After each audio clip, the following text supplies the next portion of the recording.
Muita gente pediu para que eu falasse a respeito do Stevie Wonder. E aqui eu trago as minhas opiniões a respeito dele. Presta atenção que você vai ficar um pouco surpreso com algumas coisas que eu vou contar.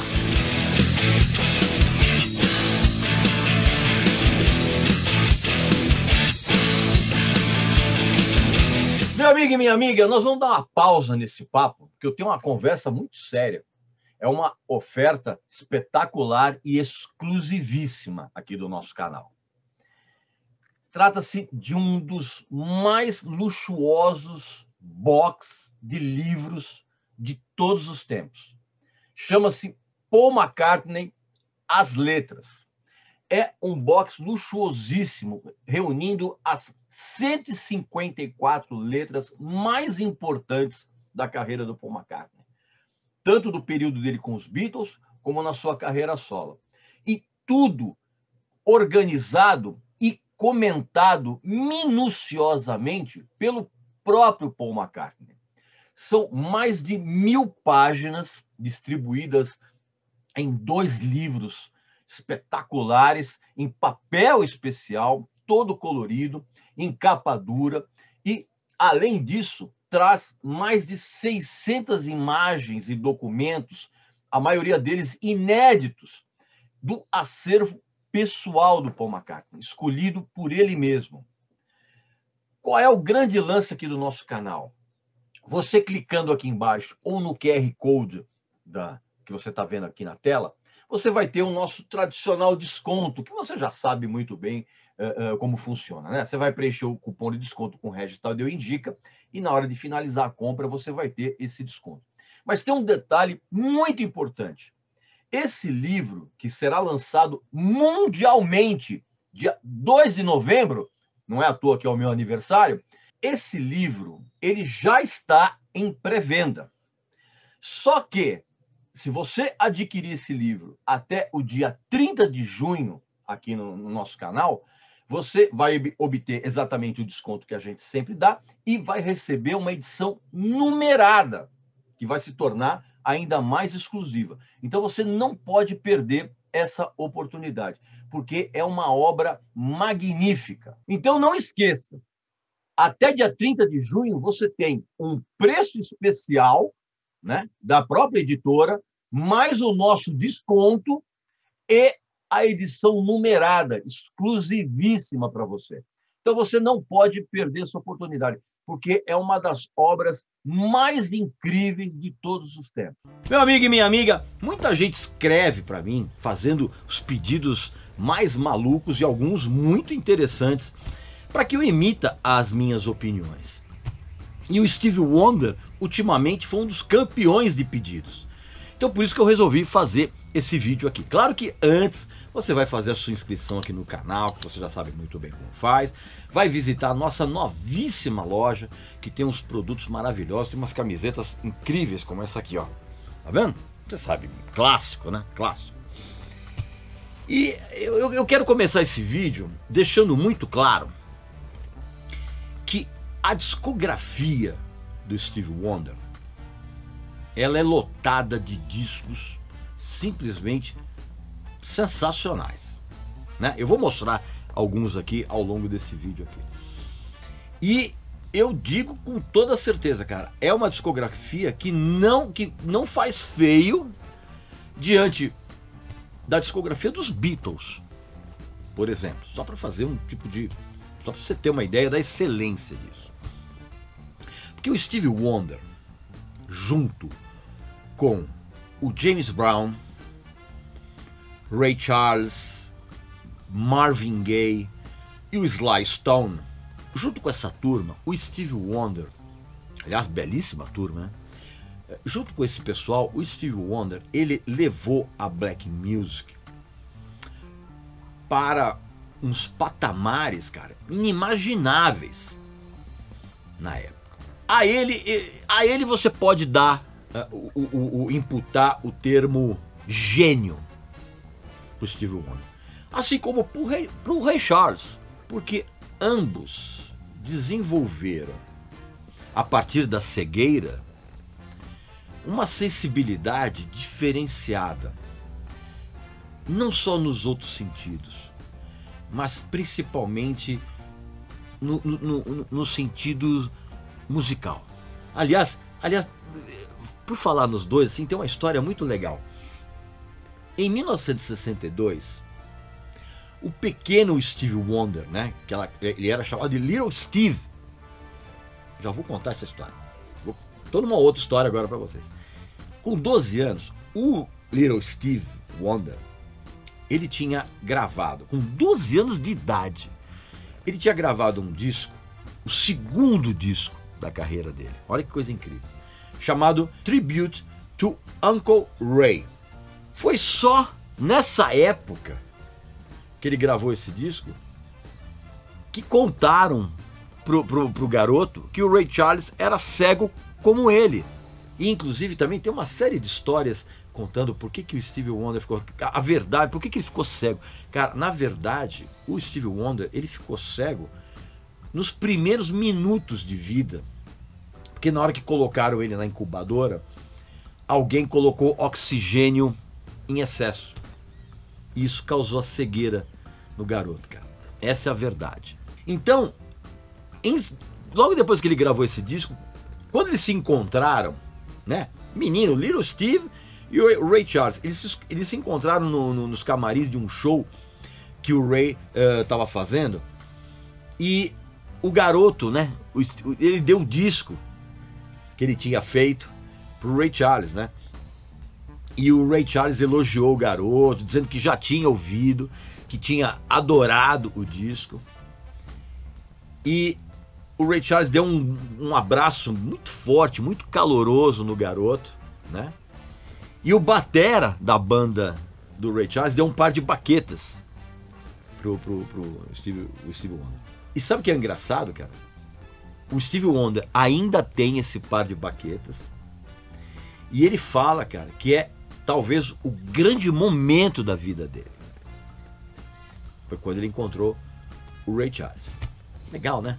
Bacana. Aliás, se você procurar aí no YouTube, você vai ver, cara, se você assistir os vídeos do Little Steve Wonder daquela época, você vai perceber que o moleque já era um prodígio absurdo, já tinha um carisma inacreditável e ele tinha aquela mesma espontaneidade que também é um misto de alegria ingênua que o Ray Charles sempre teve. Presta atenção. Procure esses vídeos aí, faz a comparação, você vai ver que tem muito a ver. E o que é mais incrível é que já naquela época, com 12 anos de idade, o Little Steve Wonder, ele já dividia o ônibus veja bem, era ônibus, não era esses turbãs atuais que tem aí com cama, não sei o que. Cara, ele viajava de ônibus junto com outras grandes estrelas da Motown, né? Porque o Little Steve, ele foi contratado pela Motown. Já vou contar essa história também, que é bem legal. Então ele, com 12 anos de idade, ele já dividia o ônibus com todas aquelas grandes estrelas da Motown, cara, para fazer shows pelos Estados Unidos nos anos 60. Eles viajavam de ônibus. Bicho, era dureza, meu. Eu falei no negócio da Motown, né? Ele foi levado pra Motown quando ele tinha uns 10 anos de idade. E quem levou o garoto até lá foi o Ronnie White, que era do The Miracles, que era aquele grupo que tinha o Smokey Robinson, né? Lembra? Qualquer hora eu vou fazer um vídeo a respeito desse grupo também, que é genial. Então o Ronnie White que levou o garoto lá, e ele era, com 10 anos de idade, cara, ele era uma criança brincalhona, como outra qualquer. E aí eles estavam lá no estúdio, ele estava brincando lá, não sei o quê. E aí, lá no estúdio da Motown, pediram para que ele cantasse, tocasse alguma coisa. Aí o moleque foi até o piano, né? Levaram ele até o piano. Ele sentou e ele começou a cantar e tocar, mas assim, debulhando já, logo de cara, com 10 anos.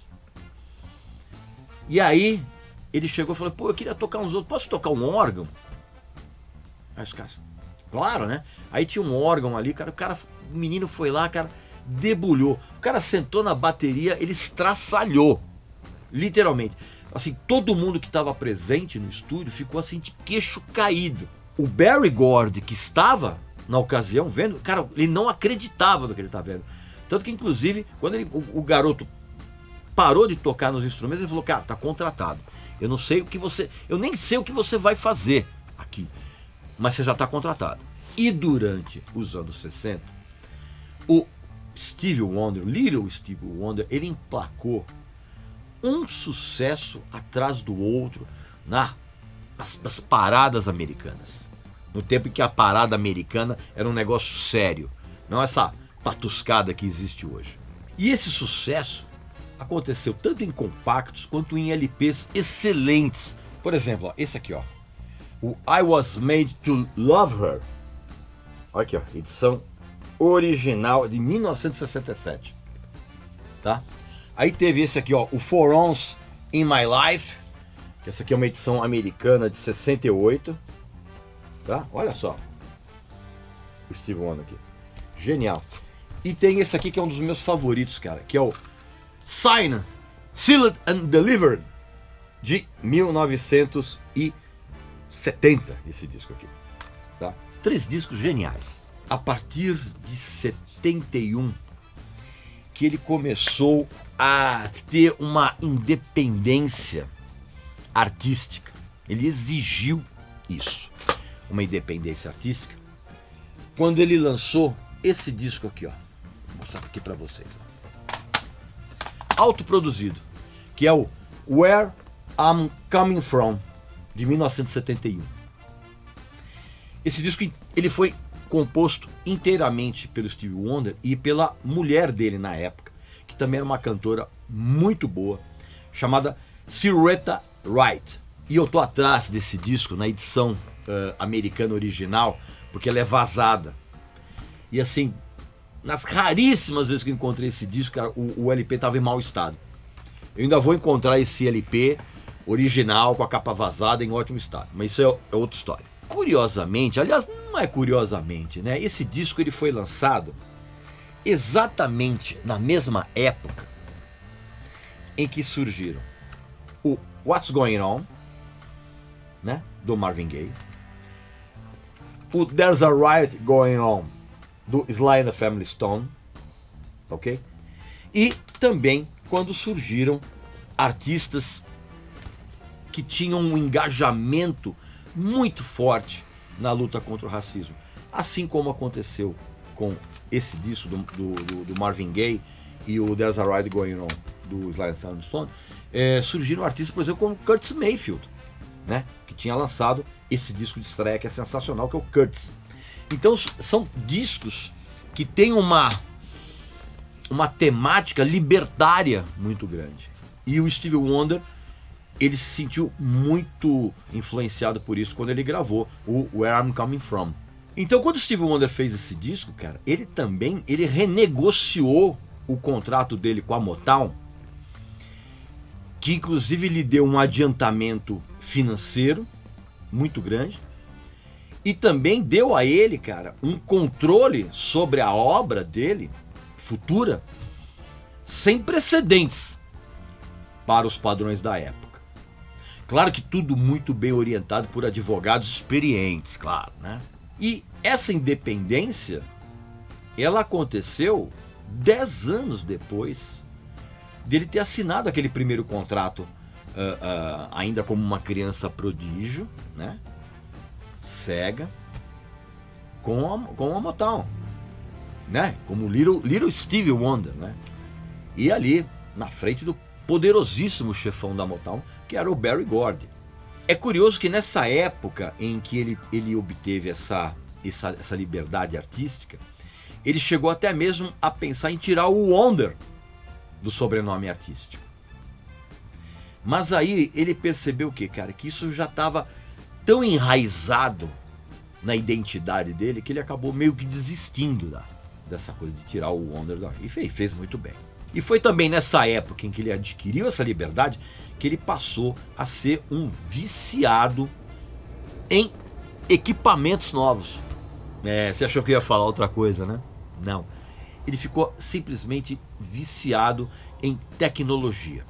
tecnologia musical, claro, né? Então, ele foi um dos primeiros caras a usar Minimoog, a usar o vocoder, que é aquele tubo de plástico que você coloca dentro da boca e conforme você vai tocando, você vai modulando.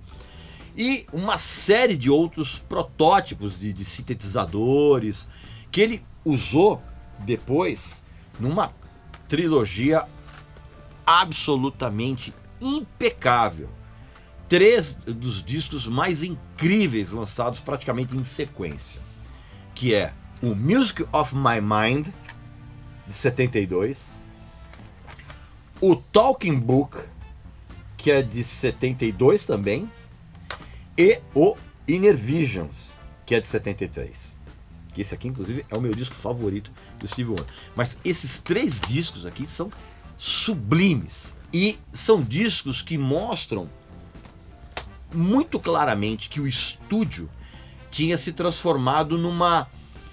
Como é que eu vou dizer? Numa extensão da mente do Stevie Wonder. Ele já tinha se tornado um workaholic, assim, convicto. Pra você ter uma ideia, durante a gravação desse disco aqui, que é outro álbum absolutamente antológico, que é... Deixa eu até tirar o compacto que eu tenho junto aqui, que é o Songs in the Key of Life. Isso aqui é uma obra-prima absurda. Também é um dos meus favoritos, junto com o Inner Vision. Tem até o compacto aqui, ó. Pois é. Edição com compacto. Durante a gravação desse disco aqui, para você ter uma ideia, era muito comum o Stevie Wonder passar 48 horas sem dormir e comendo muito pouco e produzindo música o tempo todo, cara. É um negócio impressionante mesmo, de verdade. E o mais incrível é que enquanto algumas pessoas usavam essas novas tecnologias de instrumentos para fazer sons experimentais, o Stevie Wonder, ele usava isso para fazer música pop de altíssima qualidade, né? Esses discos que eu mostrei aqui para vocês são provas evidentes disso. Ah, tem um detalhe muito interessante. Uma das maiores influências para essa paixão pelos instrumentos até então considerados como modernidades tecnológicas, cara, veio de um disco chamado Zero Time, de 1971, lançado por um duo chamado Tonto's Expanding Headband, que é um disco que eu nunca encontrei até hoje, né? Eu gostaria muito de adquirir esse disco. Enfim, e foi também nessa época de brilhantismo criativo que o Stevie Wonder, ele colocou no som dele todas aquelas informações musicais que ele amealhou ao longo da juventude. Então, aí ele colocou tudo na música. Tudo que ele não podia colocar naquelas canções legais, assim, mas eram canções pop quase que ingênuas dos anos 60. Ele colocou tudo nessa safra criativa da primeira metade dos anos 70. Então ele misturou música gospel, ele misturou o jazz do Joe Coltrane, o Charlie Parker, aquela sonoridade maravilhosa do Burt Bacharach, misturou o apreço que ele tinha pela obra do Bob Dylan, dos Beatles, do Neil Sedaka. Cara, ele misturou tudo isso num caldeirão que resultou nesses discos incríveis, né? E tudo isso estava concentrado meio que na alma dele, né? Só faltava ele colocar para fora. E foi o que ele fez nessa produção brilhante da primeira metade dos anos 70. E foi exatamente tudo isso que deixou o Stevie Wonder num patamar mais alto em relação aos seus colegas de estilo e de gênero. E as canções, quando você ouve hoje, você percebe que elas tinham uma complexidade harmônica e melódica que era muito diferente do som que se fazia na época. Só que até então o Stevie Wonder estava meio que concentrado no mercado de música black. E aí então ele rompeu a bolha. como eu sempre, é um termo legal de se usar. Ele rompeu a bolha e ele atingiu o público branco, que você sabe muito bem naquela época que era bem racista, quer dizer, naquela época, né? Ainda hoje, lá nos Estados Unidos, o negócio é... Mas enfim, ele rompeu a bolha do mercado de black music e ele atingiu o mercado branco e mainstream.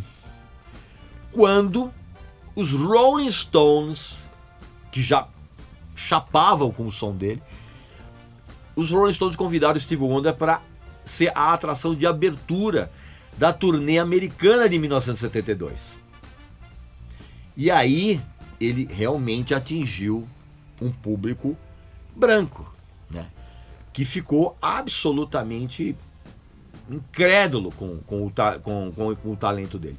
E foi essa exposição que, como eu disse, rompeu a bolha do gueto da black music. E aí, durante os anos 70, cara, o Stevie Wonder passou a usar os teclados dele, aquela parafernália toda que ele tinha, com uma abordagem orquestral tão absurdamente criativa e bem feita, que deixava gente, por exemplo, como Herbie Hancock, simplesmente fascinado. Não foi à toa, por exemplo, que o Herbie Hancock também mergulhou nessa praia de tecnologia e mudou o som dele, né, deixando o som dele bem mais funk. Lembre-se que o Herbie Hancock era um pianista de jazz. Ele totalmente... O Herbie Hancock mudou o som dele por causa do Stevie Wonder. O Herbie Hancock, ele era fascinado. Você percebe bem essa coisa orquestral dos teclados do Stevie Wonder quando você ouve, por exemplo, algumas músicas desse disco que eu acabei de mostrar aqui para vocês, que é o The Songs in the Key of Life. Quando você... Aqui, ó, esse disco aqui é uma obra-prima. Deixa eu mostrar para vocês. Ele é um disco duplo. Olha só, que legal. E vem um folheto com as letras. Olha que legal. Não sei se eu estou conseguindo mostrar aqui para vocês. Ó. Olha que legal. E sabe o que é o mais incrível? Essa aqui é uma edição nacional do disco. Tá? Então quando você ouve algumas músicas aqui, por exemplo, como Pastime Paradise, né? Que depois, anos depois, virou um grande sucesso quando foi sampleada pelo Coolio, lembra? Pois é. E eu tenho uma outra aqui muito boa, cadê? Que é a Village Ghettoland. Village Ghettoland. São canções em que você percebe nitidamente essa abordagem, como é que eu vou dizer, orquestral que Stevie Wonder tinha, usando teclados. E aí então vieram os anos 80. E aí aconteceu algo absolutamente impensável na época. O Stevie Wonder, ele meio que foi engolido pelas sonoridades pasteurizadas daquela época na música americana. Ele foi, de uma certa forma, engolido pelo surgimento do hip hop, que usava muito das ideias do Stevie Wonder nos samplers, aquela coisa. E ele foi engolido, cara, por incrível que pareça, pela ascensão da house music, né? E também ele, de uma certa forma, ele acabou nos anos 80 meio que obscurecido por artistas que imitavam o Stevie Wonder em termos sonoros. Você quer 2 nomes? Eu te dou. Prince e Michael Jackson. É notório isso. Então, durante os anos 80, aliás, durante os anos 80, a partir dos anos 80, infelizmente, as pessoas passaram a se lembrar do Stevie Wonder somente pelo sucesso esparso de algumas músicas. E músicas horrorosas, como I Just Called to Say I Love You, tá? Essa música é horrível, cara. Horrível. Sim, eu sei que você, meu amigo e minha amiga, você gosta, você adora essa música. É a música do casamento de vocês, do encontro, aquela baboseira toda. Eu sei que você vai ficar bravo comigo, mas, cara, essa música é horrível, né? E outra, tem uma outra música que é horrível, apesar da letra ser uma bela homenagem ao Martin Luther King, a música é horrível, que é aquela Happy Birthday. Sem contar aquele fraquíssimo dueto do Stevie Wonder com o Paul McCartney, em prol da igualdade racial, numa canção muito fraca, cara, que é Ebony and Ivory, né? Apesar da boa ideia da letra, mas a música é muito fraca. E de lá pra cá, ele vem lançando discos de uma maneira muito esparsa, vamos dizer assim, né? Alguns discos interessantes, outros nem tanto. Eu vou deixar pra falar sobre isso, sabe quando, né? Que eu vou fazer uma aposta que você não sabe do Stevie Wonder.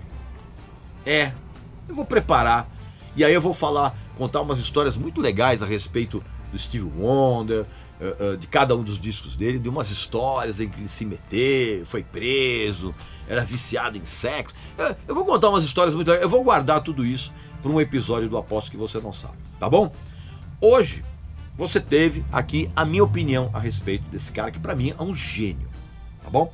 Não esquece de deixar aqui nos comentários as suas opiniões a respeito do Stevie Wonder. Quais são os discos que você mais gosta, o que é que você não gosta, o que é que você não curte. Deixa aqui nos comentários as suas opiniões a respeito dele, tá legal? Não esquece também de fazer a sua inscrição no canal, que você sabe muito bem como faz, e de visitar a nossa novíssima loja, que tem uns produtos maravilhosos, como essa camiseta aqui, ó, esse grande clássico do rock and roll, tá bom? Então, um abraço e saúde para você, para sua família e para os seus amigos. Até a próxima!